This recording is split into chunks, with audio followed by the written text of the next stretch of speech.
Not surprisingly, Department of Justice Special Counsel Robert MuellerRobert Swan MuellerSasse, U.S. should applaud choice of Mueller to lead Russia probe. More has notified President TrumpDonald John TrumpHouse Democrat slams Donald Trump Jr.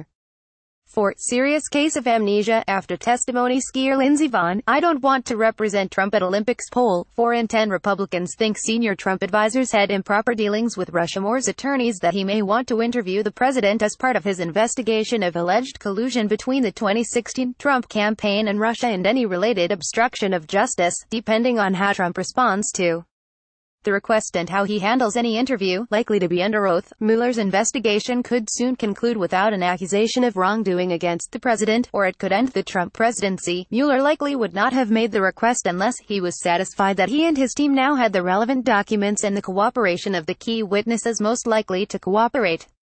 In other words, Mueller has substantially completed his investigation of Trump's role in the Russian collusion and obstruction except for the questions only Trump can answer. The argument for agreeing to Mueller's request is that, as his attorneys have insisted, the president has nothing to hide and Trump is an experienced deposition witness. Trump previously said he is 100% willing to talk to Mueller and proclaimed himself to be, very smart and very stable genius. By that logic, all Trump has to do is show up and deftly answer Mueller's questions and he is home free. Simple, right? Well, just ask former President Clinton. His videotaped grand jury interview by independent counsel can star in Monica-gate, where Clinton famously asserted that the truth of his earlier statement denying that he had with Monica Lewinsky depended on what the meaning of ISIS became the basis for an article of impeachment. The Senate ultimately acquitted him. If Trump agrees to an interview, he will have to reconcile his own seemingly contradictory statements.